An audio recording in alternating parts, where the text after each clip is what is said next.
यं यं वापि स्मरन् भावं त्यजन्ते कलेवरं तं तमेवेति कौन्तेय सदा तद्भावम्।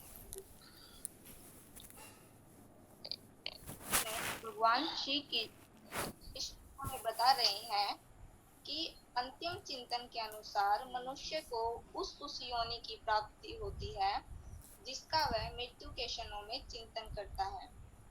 तथा इस श्लोका से हमें भगवान की दयालुता भी देखने को मिलती है। भगवान अर्जुन को यह नहीं कहते कि मेरे धाम आने के लिए मनुष्य को कठोर तप करना पड़ेगा या अपने सभी संबंध तोड़ने होंगे। ऐसा भगवान यहाँ कुछ नहीं कहते। भगवान श्री कृष्ण बताते हैं कि अंतिम क्षणों में मेरा चिंतन करने से ही मनुष्य मेरे धाम को प्राप्त कर लेता है।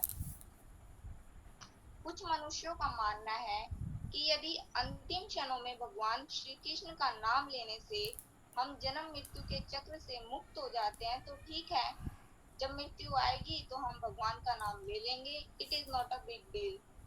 सच कहूं तो गीता पढ़ने से पहले मेरा भी यही विचार था, लेकिन हमें इस बात पर विचार करने की जरूरत है कि बिना एग्जाम की तैयारी के हम एग्जाम नहीं दे सकते, और यदि बिना तैयारी के हम एग्जाम में बैठ भी जाते हैं तो हमें फेल होकर उसी क्लास में रहना निश्चित है, अर्थात भौतिक जगत में हमारा वापस आना निश्चित है। जैसे कि कल प्रभु जी बता भी रहे थे कि मृत्यु एक एग्जाम है तथा इसकी तैयारी कैसे करनी है, तो इसके लिए हमें प्रतिदिन 16 माला का जप करना है, गुरु व भक्तों का संग करना है, एकादशी व जन्माष्टमी आदि व्रतों का पालन करना है तथा गीता व भागवतम जैसी आध्यात्मिक पुस्तकों का अध्ययन करना है। यदि मनुष्य 4 नियमों का पालन निरंतरता से कर लेता है तो वह निश्चित ही भगवान के धाम को प्राप्त करता है। लेकिन यदि मनुष्य यह सोचता है कि वह किसी देवी देवता या भौतिक जगत से जुड़ी किसी वस्तु या जीव का चिंतन करे तो भी वह भगवान के धाम चला जाता है, तो भगवान इस श्लोक में यह स्पष्ट रूप से बताते हैं कि यह सत्य नहीं है कि यदि कोई जीव मृत्यु के समय कृष्ण के अतिरिक्त और कुछ सोचता है तो उसे भी भगवत प्राप्ति होती है। हम इसे एक उदाहरण के रूप में भी देख सकते हैं। जैसे जब हम कार चलाना या स्कूटी चलाना सीखते हैं तो हमें कितना फोकस करना पड़ता है कि कौन सा गियर देना है, को कब रेस देनी है, कब ब्रेक लगाना है। हमें कितना डर रहता है कि हमारे आगे मतलब कोई बच्चा ना आ जाए या हम उस वक्त ब्रेक लगा भी पाएंगे या नहीं लगा पाएंगे।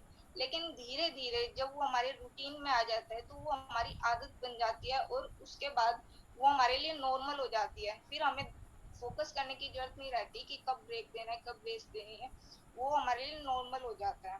वैसे ही कृष्ण भक्ति है।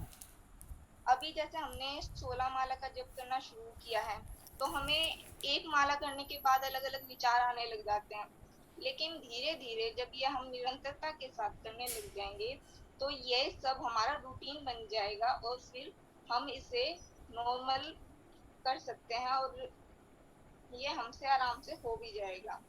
सदा तद्भाविता का अर्थ है कि अंतकाल में जिस भाव का जिस किसी का चिंतन मनुष्य को होता है, शरीर छोड़ने के बाद वह जीव जब तक दूसरा शरीर धारण नहीं कर लेता तब तक वह उसी भाव से भावित रहता है। आजकल हम देख भी सकते हैं लोगों की कुत्तों में कितनी आसक्ति है।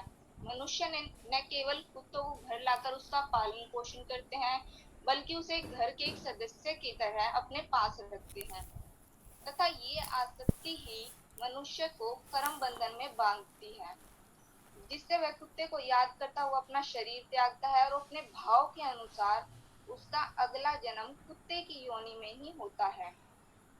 अक्षत प्रभु जी ने भी कुछ उदाहरण देते हुए यह स्पष्ट किया था कि मनुष्य के अंतिम भाव से उसे उसका अगला जन्म मिलता है।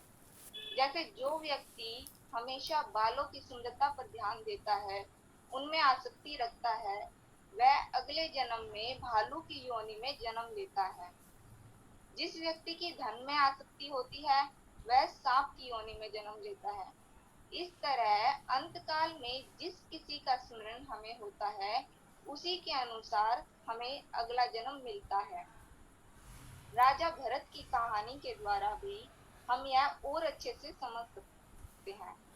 राजा भरत, जो मनुवंशी ऋषभदेव जी के 100वें पुत्र व एक न्यायप्रिय राजा थे, बुढ़ापे के समय वह अपना सारा राजभार अपने पुत्रों में बांटकर स्वयं पुल ऋषि के आश्रम चले गए और वहां कृष्ण भगवान की भक्ति में जीवन बिताने लगे। एक बार शालग्राम तीर्थ में तप करने के दौरान इन्होंने नदी में बह रहे एक हिरण के बच्चे की रक्षा की थी तथा उसका पालन पोषण करना भी शुरू कर दिया था, जिस कारण से वह उस हिरण के बच्चे से मोह के बंधन में बंध गए। मृत्यु के आखिरी क्षणों में हिरण के बच्चे को अपने पास ना पाकर वह उसी का चिंतन करते हैं तथा शरीर छोड़ते हैं। इसी कारण उनका अगला जन्म एक हिरण के रूप में ही होता है।